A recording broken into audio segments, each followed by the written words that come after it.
okwogera ne Katonda buli ku makya y'ensula ennamu ekulukutira mu bulamu bwaffe ne tufuna amaanyi agatuyamba okuyita mu lunaku lwonna. Funa amaanyi nga tonnafuluma nnyumba yo. Omwagalwa omulabi waffe omulungi owa puroguramu yaffe eno ensulo ey'okumakya ku TV yaffe eno 3ABN, nkwanirizaako nnyo mu Mukama waffe Yesu Kristo. Yeebale Mukama abukeesezza nga tuli balamu. Yeebale Mukama atulabiridde. Yeebale Mukama olwa byonna, erinnya lyebazibwe. Newankubadde nga ddala Mukama mulungi era nga atukolera ebikulu bingi, wayinza okubaayo bannaffe abalwadde, abafiiriddwako abaagalwa baabwe, abasobeddwa mu ngeri ez'enjawulo, n'ebyo byonna byaleetebwa kibi. N'olwekyo Mukama oyo afaayo nnyo era ajja kutuyisa mu mbeera zonna enzibu, kubanga mazima ddala azimanyi, amanyi embeera zonna mwe tuyita, era mazima ddala afaayo nnyo. Kale nno akwanirizaako era akulamusaako mu ngeri y'enjawulo, nze Kwizera Lowell, omuweereza watera omuweereza w'enjiri ya Mukama waffe Yesu Kristo, naye nga nsinziira mu kkanisa ey'Egayaza, giyite Seventh Day Adventist Church eGayaza, era gye nsinzira okujja okukutuusaako obubaka buno. Mukama akumpere nnyo omukisa. N'olwekyo mwagalwa, olwaleero ng'ennaku z'omwezi 23 August 2024 tutandika ekyokuyiga kyaffe kino ekiriko omutwe ogugamba nti kyekirungi okugaba okusinga okuweebwa. Kyekirungi okugaba okusinga okuweebwa. N'olwekyo nga bulijjo nja kusaba omwagalwa ampuliriza era atulaba ku TV yo awo, nja kusaba tusooke tuwulire obubaka obuli mu luyimba olwateekeddwa olwo nno lututeekateeke ebirowoozo byaffe ate olw'obubaka bw'olwaleero. Saba Mukama akumpere omukisa ng'owuliriza oluyimba luno, n'oluvannyuma nja kukomawo.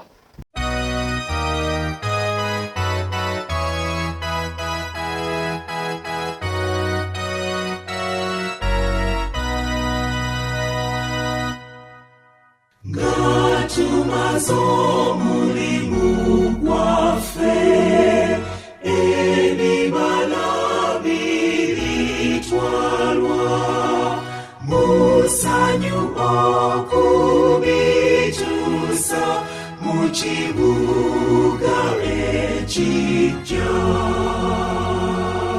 Sanyanyo eringi bulijjo, zawadi oludakuluja mangu tukunganire wali. Je tuliyimbira n'essanyu nga tumwebaza nnyonyiri, nga tumusuuta Mukama mu kibuga ekijja. Sanyanyo eringi bulijjo, sanyanyo jaguliza wali oludakuluja mangu tukunganire wali.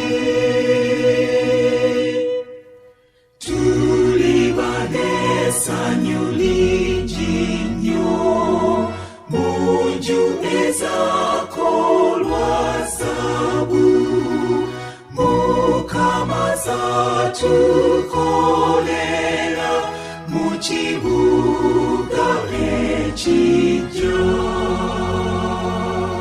Sanyanyo eringi bulijjo, zawadi oludakuluja mangu tukunganire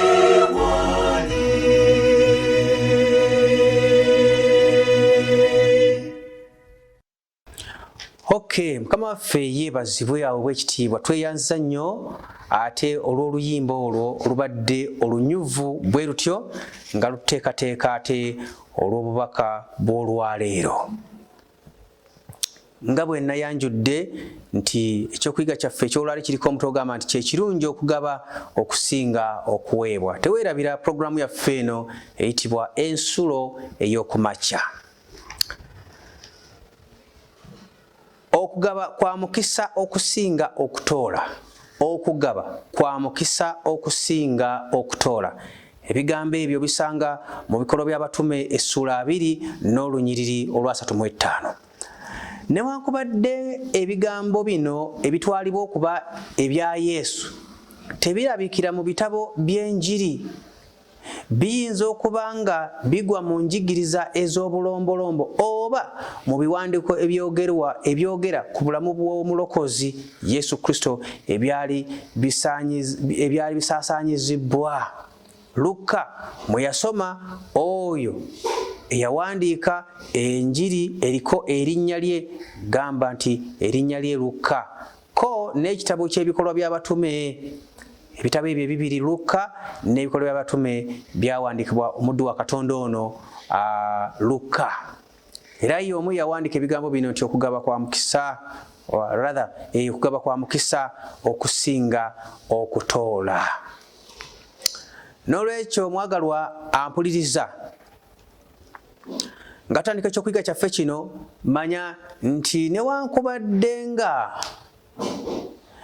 Yesu Kristo bye yakola byali bingi era ne byeyogera byali bingi, naye si buli Yesu kye yayogera era si buli Yesu kye yakola nti kyateekebwa mu Bayibuli. N'olwekyo kisobokera ddala okubanga Luka ebigambo ebyo abisimbulamu ebyo ebitaateekebwa mu Bayibuli, kubanga singa buli kimu Yesu kye yakola era nekyeyayogera singa byonna byateekebwa mu Bayibuli, Bayibuli yandibadde nnene bya kitalo okusinga olusozi lwonna lwoyinza okulowoozaako olunene oba oluwanvu nga mpaawo n'omu asobola kugisitula. N'olwekyo ekyo nakyo kisoboka okubanga bwe kityo bwe kiri.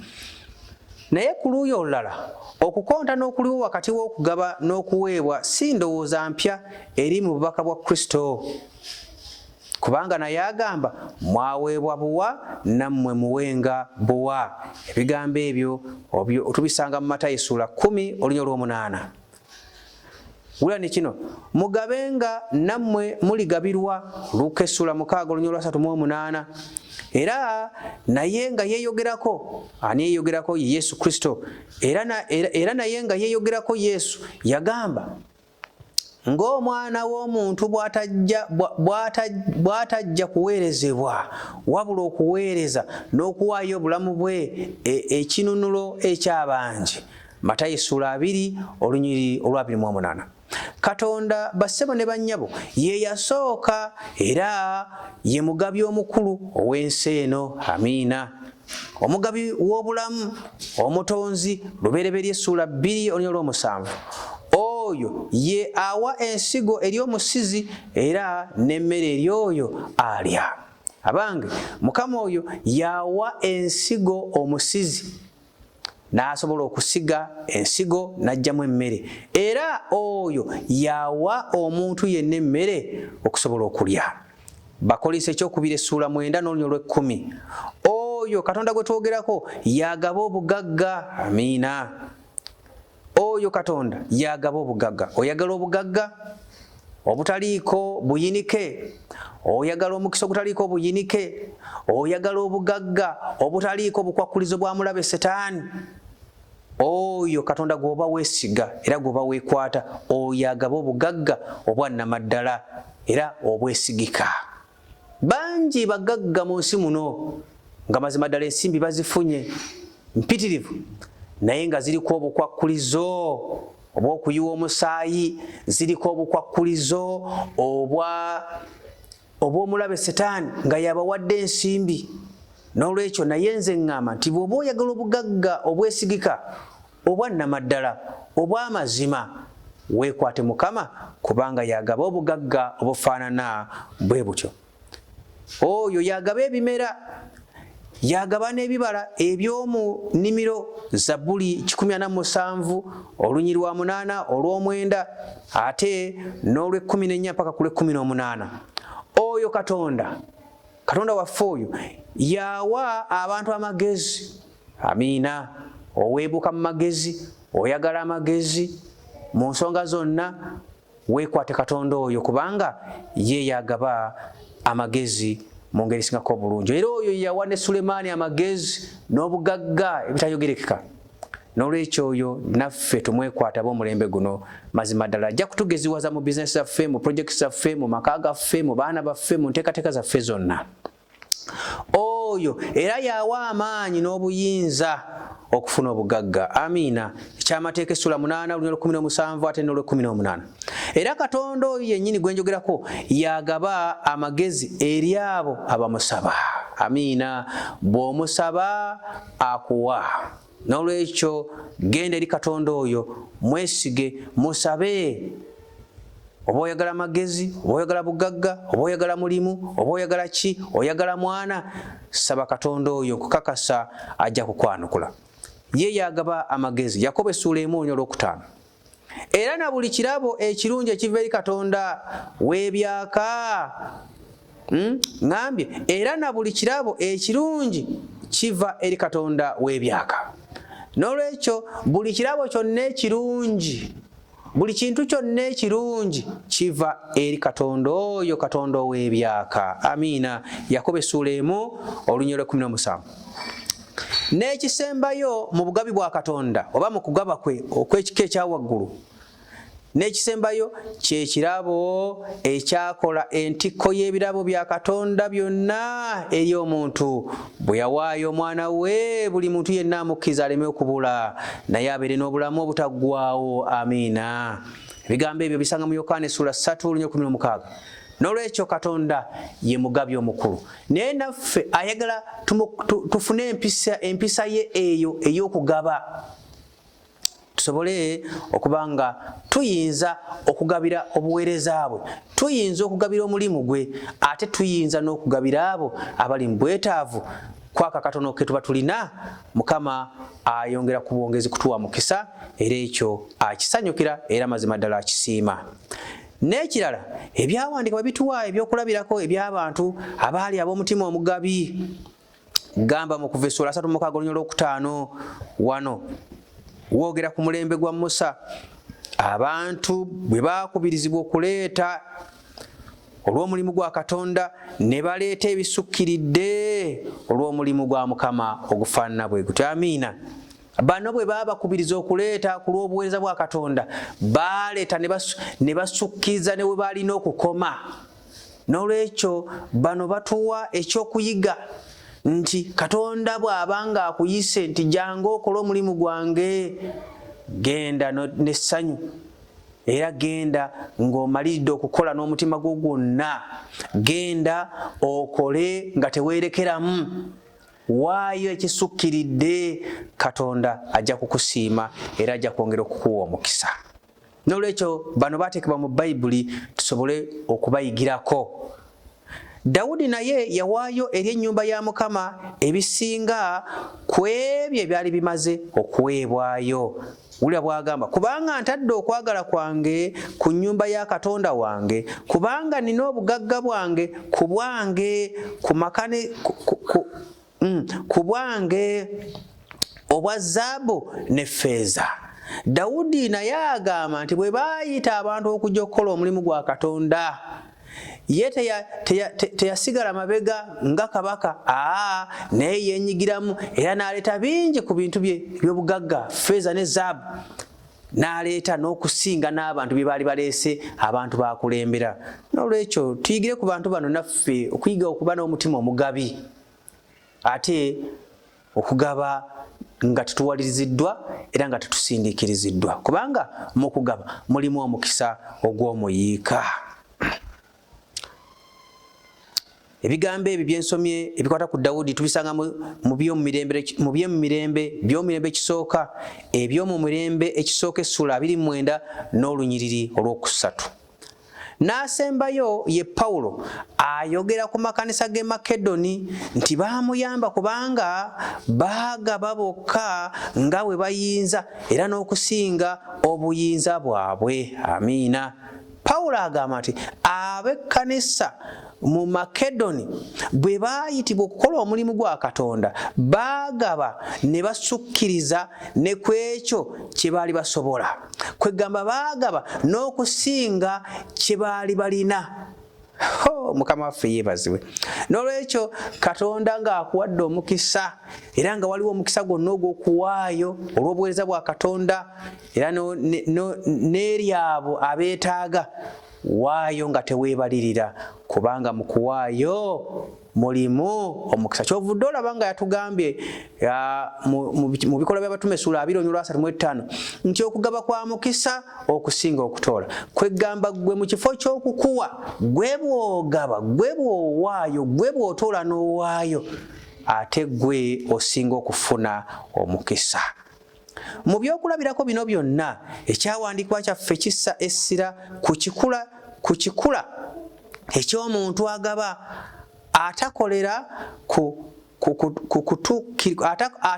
kutuukiriza buvunaanyizibwa naye asukka ku kimwetaagisa n'adduka nga musanyufu mayiro ey'okubiri. Kiki kyagamba? Agamba nti ekyokuyiga kino kitukubiriza era kitusissaako essira nti omuntu agaba tateekwa kukola kuwaayo oba okugaba okwo ng'akikola kwejjako oba kutuukiza buvunaanyizibwa nti kankole ndaba bagambye. Naye kituyigiza nti omuntu n'akola n'omutima gwe gwonna ng'amalidde mu mutima gwe tawaliriziddwa, tasindiikiriziddwa, n'akola n'okusukkirira ku busobozi bwe nga gwe bw'omulowooza bwe bufaanana, ate ng'akola musanyufu. Gamba nti singa omuntu aweereddwa okudduka mayiro emu naye n'akulaga nti adduka mayiro yo gy'omusabye naye n'akwongeramu ne mayiro endala, okulaga nti akikoze mu mutima ogwagala. Olw'ensonga eyo balina omukisa kubanga bawulira essanyu n'omukisa ogw'okugabanako n'abalala. Amiina. Kubanga batwala okugaba ng'omukisa ogubaleetera okuwulira, okuwagira n'okusanyuka okufaanana ne Katonda yennyini omugabi omukulu ow'ensi eno. Amiina. Olw'okubanga waliyo Katonda mu ggulu, olwaleero lufuule lunaku lwa kugaba n'okuweereza abalala. Amiina. Amiina nnyo. N'olwekyo olwaleero lufuule lunaku lwa kugaba mu bulamu obwo, kubanga mu kugaba tulabye nti mulimu omukisa. N'olwekyo kiki ky'olina? Ekyo Mukama kyakuwadde. Toolako ekitono, ogabire abaavu, ogabire abali mu bwetaavu. Genda ku masinzizo oweeyo ensimbi, kubanga ensimbi ezo tuzeetaaga okukola omulimu gwa Mukama. N'olwekyo genda ku masinzizo, genda eri abeetaaga, abaavu n'abanaku ne bannamwandu obagabire. Kwebyo Katonda byakuwadde, mazima ddala ojja kulaba enjawulo kubanga Mukama mweteefuteefu okubundugula omukisa ogw'omuyiika eri oyo agaba. Ng'ekyawandiikibwa bwe kigambye nti okugaba kwa mukisa okusinga okutoola.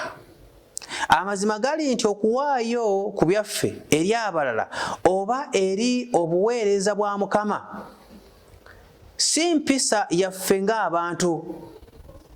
Si mpisa yaffe ng'abantu. Ngambye nti amazima gali nti okuwaayo ku byaffe eri abalala oba eri obuweereza bwa Mukama si mpisa yaffe ng'abantu. Mu buzaaliranwa bw'omuntu ayagala kumuwa naye ye tayagala kwejjako ekyo ky'alina. Obwo bwe buzaaliranwa bwaffe ng'abantu, twesanga bwesanzi nga tuzaalibwa n'embeera eyo. Gwe obeera ku sayidi egamba nti mpa, naye gwe okutoola kwaka katono k'olina okaweeyo, owulira ddala amazima ddala nga lusozi gambalagala mu bulamu bwo. N'olwekyo kyekikula ky'omuntu era bwe buzaaliranwa bwe nti twazaalibwa mu mbeera efaanana bwetu etayagala kugaba, etayagala kwejjako ekyo kye tulina. N'olwekyo naye Mukama asobola okukyusa embeera, asobola okukyusa ekikula kyaffe ng'abantu abaazaalibwa bwetu nga twagala kugaba, nga tetwagala kwejjako ke tulina, ne tusinzira mu kikolwa kye yakola ekyokuwaayo omwana we Yesu Kristo ku lwaffe, n'afa ku lwaffe aboonoonyi tubeere balamu. Ekyo kiyinza okutuvuga nga kitutuusa kwagala kuno, naffe ne tufuna okwagala kwa Katonda okufaana bwe kutyo okw'okugaba awatali kuwalirizibwa. N'olwekyo newankubadde nga si mpisa yaffe, si buzaaliranwa bwaffe okugaba n'okuwaayo, naye Mukama atuyigirize, kubanga ye yasobola okuteekamu empisa eyo. Naye olw'okubanga Katonda ye mugabi omukulu, amiina, eyatuuka n'okuwaayo omwana we Yesu Kristo nga bwe ŋŋambye, atufiirire ku lw'ebibi byaffe. Ŋŋamba ti Katonda oyo tumusabe atuwe amaanyi, atuwe embavu okuwaayo eri abo abali mu bwetaavu, ate n'eri obuweereza bwa Mukama, obuweereza bwe. N'olwekyo tumusabe Mukama oyo atamma, atuwe ekisa, atuwe okwagala, okwagala okutali kwa buntu naye okwagala kwe kwennyini. Okwagala okwo kunaatusobozesa okuba nga tuwaayo eri obuweereza bwe, ate n'eri abantu bannaffe ababa balina obwetaavu bonna. N'olwekyo Katonda takusaba ky'otalina, nga bwe nze ŋŋamba, Katonda takusaba ky'otolina. Katonda amanyi ky'olina, Katonda amanyi kye nnina. Era ku ekyo kye nnina, era ku ekyo ky'olina, kwayagala otoole akatono olw'obuweereza bwe, olw'omulimu gwe, ate era n'olw'abo abali mu bwetaavu. Kiki ky'olina? Toolako ekitonotono, ekisaamusaamu owe. Tagambye nti wejjeeko kyonna. Tagambye nti wejjeeko byonna by'olina obigabire abaavu. Naye akugambye toolako ekitonotono naawe obeeko ky'osigaza. Naye nkukakasa nti ekyo ky'ojjawo ate w'ojja Katonda wazza, ate tazzaawo ekyo ky'ojjeewo oba ky'otoddeko, naye akubisaamu emirundi egiwera. N'olwekyo Katonda waffe nga mulungi, Mukama waffe nga mulungi. Busigwa tugambe singa obwaddeyo 1/5, Katonda agenda kubisaamu emirundi 2. Katugambe singa obwaddeyo 5, agenda kubisaamu emirundi 2 wano okusingawo. Agabadde 5 kibeere 10 oba 15 wano okusingawo. Ye nga bw'aba asiimye. N'olwekyo Katonda waffe oyo ye mugabi omukulu, era naffe tusaba atuyigirize okugaba, kubanga tukirabye nti si mpisa yaffe okugaba, si mpisa yaffe okwejjako kye tulina. Empisa yaffe yakwagala kufuna, kweyongerako, naye nga tetwagala kwejjako kwe tufunye akatono, tetwagala kukamogolako. Naye Mukama atuyigirize okugaba, atusaasire, kubanga emirundi mingi tulabise nga tuli baamululu, tetwagala kwejjako. N'olwekyo Mukama atuyambe era bambi atuyigirize ekigambo ekyo ekyokugaba. N'olwekyo nsaba okutandika ne leero, tandika okugaba kw'ebyo by'olina. Baako gw'ogabira, baako gw'oyamba ali mu bwetaavu. Si ekyo kyokka, naye era bw'oba olina obusobozi bwonna, nga bwe ŋŋambye waggulu, waayo olw'omulimu gwa Mukama. Si ekyo kyokka, naye toolako n'ekimu eky'ekkumi n'ebirabo otwale eri Mukama mu watukuvu we. Ŋŋamba mu ssinzizo oweeyo, kubanga kijja kuba kikitegeeza nti osiima olw'ebyo by'akolera. Ate kijja kuba kitegeeza nti otegedde nti Katonda oyo ye mugabi waffe omukulu, yatulabirira, yatubeezaawo na byonna. N'olwekyo nsaba Mukama akumpere nnyo omukisa mu programu yaffe eno ensula ey'okumakya ng'olowooza ku bigambo ebyo nti okugaba kwa mukisa okusinga okutoola.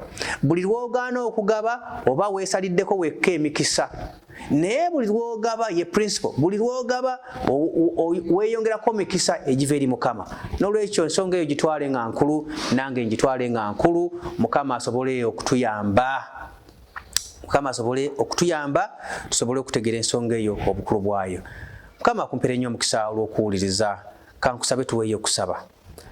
Taata waffe omukulu ow'omu ggulu, weebala okutuyigiriza ku nsonga eno enkulu nti okugaba kwa mukisa okusinga okutoola. Taata waffe, oba oli awo tubadde tetukimanya abamu, oba oli awo abamu tubadde tukimanyi nga naye tukyerabidde. Saba Mukama oddemu okutujjukiza ensonga eyo mu butuufu bwayo mu bulamu bwaffe. Ginyweze mu bulamu bwaffe okuyita Mwoyo Mutukuvu esobole okutegeerekeka obulungi nti okugaba kwa mukisa okusinga okutoola, okugaba kwa mukisa okusinga okuweebwa. N'olwekyo Mukama tusaba otuyambe, otusigemu empisa eyo y'okugaba, kubanga tulabye nti buli lw'ogaana okugaba oba gwe wennyini weggyeko emikisa, naye buli lw'ogaba oba weeyongerako mikisa. N'olwekyo Mukama tuyigize ensonga eyo ey'okugaba.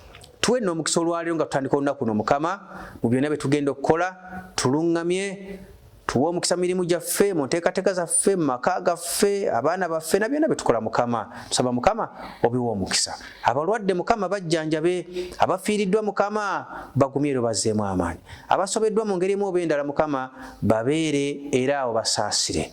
Tuwe Omwoyo Omutukuvu Mukama ayongere okutuluŋŋamya, gobera ddala wala omulabe Setaani n'enkwezi byatesitese olwaleero mu byonna bye tugenda okukola.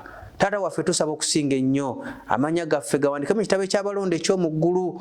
Bw'olabika ku biro eby'eggulu Mukama ng'ozze okunona abalonde bo, tubeere abamu ku abo b'olinona Mukama, era otutwale waffe. Tweyanza Mukama kubanga otuwulidde, twongereko n'ebirala bingi, kubanga tusabye byonna n'okwebaza nga tuyita mu linnya erya Yesu Kristo omulokozi waffe. Amiina, amiina, amiina. Saba Mukama akumpere nnyo omukisa omwagalwa ampuliriza. Beera bulungi, kwageza olunaku olungi, Mukama akunkuumire. Amiina. Okwogera ne Katonda buli ku makya y'ensula ennamu ekulukutira mu bulamu bwaffe ne tufuna amaanyi agatuyamba okuyita mu lunaku lwonna. Funa amaanyi nga tonnafuluma nnyumba yo.